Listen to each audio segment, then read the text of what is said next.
वंदे श्री गुरु तारणम।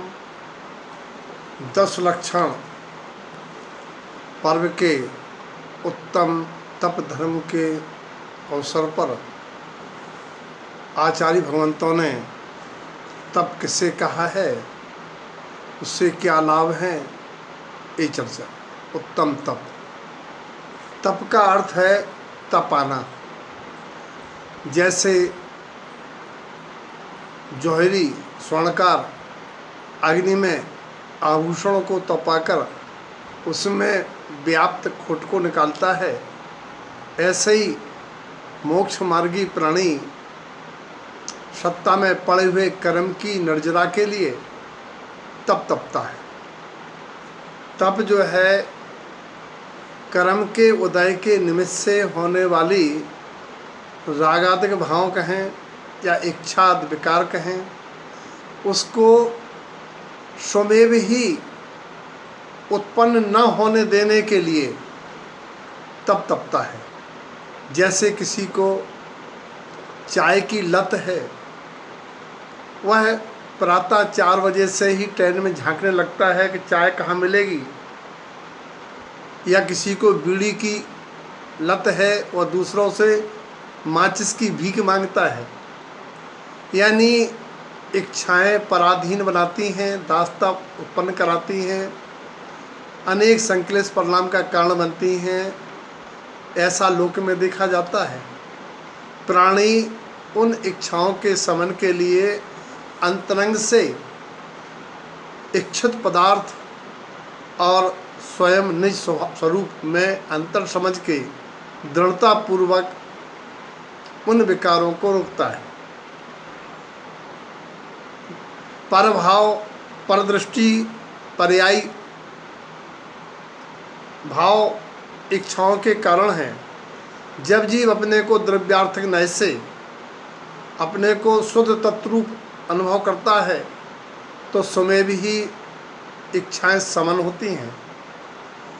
इसमें शक्ति प्रमाण श्रावक के लिए कहा है कि हे भव्यो, अपने स्वरूप को जानो और पर द्रव्यों की चाह से हटके अपने अतीन्द्रिय अमृत रस आनंद में रसस्वादन में लीन हो। यानी निश्चय से रागादिक भावों का अभाव पूर्वक अपने शुद्धात्म स्वरूप में लीन रहना तप है। तप में 2 शब्द हैं, ता तत्व, पा पस। पा प्रतीत, पा पहचान, पा परिणमन, ता तत्व। यानी अपने को पर्याय से देखेगा तो विकल्पन होंगे। जब अपने को शुद्ध परमात्मा के समान अशरीरी तत्रूप देखेगा तब तप होगा। ये तप जो है आगम में साधु के 12 तपों में है, 16 कर्ण भावना में है, गृहस्थ के 6 आवश्यक में है, 10 लक्षण धर्म में है। 12 प्रकार के होते हैं, 6 अंतरंग और 6 बहिरंग। दिव्यानंद कहते हैं तप बिना, तप का तपाना, तप बिना कच्चा, कच्चा तो बच्चा, बच्चा तो नहीं सच्चा। यदि कोई तपता नहीं है तो अपने सत्य स्वरूप यथार्थ स्वरूप कर्मल रहित अवस्था को प्राप्त नहीं होता है। तप का उल्टा है पत। अगर जीवन में तप नहीं है तो पतन निश्चित है। और जैसे तवेली को तपाना पड़ता है, ऐसे ही बाहर में देह को तपना पड़ता है, तब जाके अभ्यास करते करते ये इच्छाएं विकार मिटते हैं। और यहाँ तप से जो लाभ है वह है तभी किम तप तवित्वम विनशोध दृष्टि। जब तक जीव की दृष्टि निर्मल नहीं हुई तब तक बाहर के तप भी कुतप कहलाएंगे, अकारकारी कहलाएंगे। तप के बारे में दयानंद जी ने लिखा है, तप चाहे सुरराय। सुरराय कहते हैं देवेंद्र को, इंद्रों के राजा को, देवों के राजा।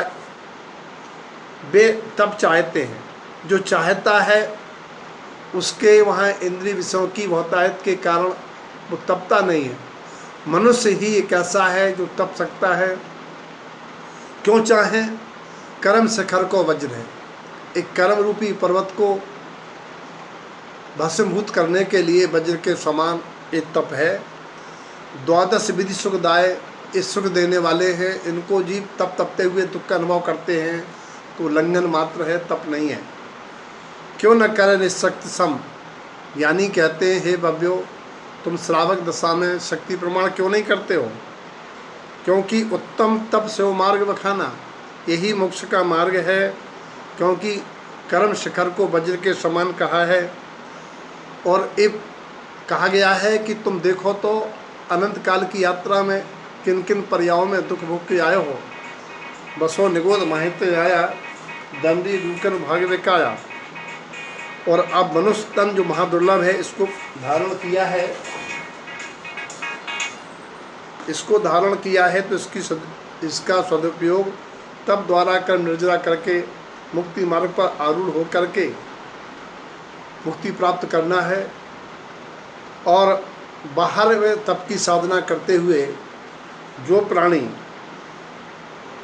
विषय कषाय को त्यागते हैं वही वास्तव में इस नरभाव की सफलता उस प्रकार से जैसे कि स्वर्ण के भवन पर मणि रखी जाती है, ऐसी मनुष्य प्राणियों में कोई विशेष तपस्वी एक नरश्रेष्ठ कहलाते हैं और वे तप के द्वारा कर्म निर्जरा के कर अपने आत्मकल्याण को प्राप्त होते हैं। क्योंकि तप से एक चीज़ ग्रहण करनी है कि उपादान की शक्ति होते हुए भी बिना तप के वो प्रकट नहीं होती है। जैसे अनाज से आटे से रोटी प्राप्त नहीं हो सकती जब तक कि उस आटे को तपाया न जाए।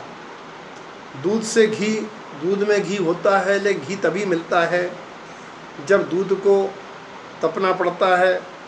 सोना शुद्ध है लेकिन उसमें व्याप्त कर्म कट्टकालमा को निकालना पड़ता है। ऐसे ही देह से भिन्न देही को अदेही अवस्था प्राप्त करने के लिए तप आवश्यक है। तप आवश्यक नहीं होता तो राजा महाराजा होने वाले तीर्थंकर जीव तप के लिए दीक्षाधार के गमन नहीं करते। इसीलिए हे भव्यो, दूध में भेद ज्ञान रूप परिणाम तत्व ज्ञान का थोड़ा सा स्वल्प जामन डालकर दूध को जमाओ, विभाव कषाय की मंदता की आंच में तपाकर वैराग्य भावों का जामन डालो।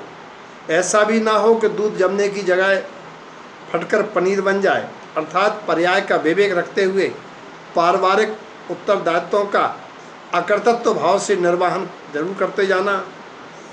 अंतरंग भावों की सुविधा ममुक्षता रूप दही के थक्के तो शील संयम प्रतिमा रूपी मटकी में स्यादवाद की डोरी से वृत्तादि पालन रूप गोपिका बनकर मथो। बीच बीच में कर्मोदय आने पर समता रूपी जल के छींटे मारते जाओ, स्वानुभूति का मक्खन पा जाओगे। मक्खन सम्यक दर्शन के समान है, जिससे चतु आराधना पूर्वक धर्म ध्यान पूर्वक ध्यानाग्नि से तपाकर घातिया कर्मों को अलग करके शुद्ध घी रूप अरहंत दशा प्रकट होगी। अघातिया स्वयं क्षय हो जाएंगे, आत्मा मोक्ष को प्राप्त हो जाएगी। यही है तप की महिमा। सबके जीवन में तप की भावना जगे और सही माने में 12 तपों में उत्कृष्ट तप ध्यान है, स्वाध्याय उसका सहकारी है और बहिरंग तप केवल आलस प्रमाद से रहित होने के साधन हैं। इसलिए इंद्रिय संयम पूर्व में कहा है, इंद्रिय संयम इसका माध्यम है। सबके जीवन में तप की भावना जगे, सबका कल्याण।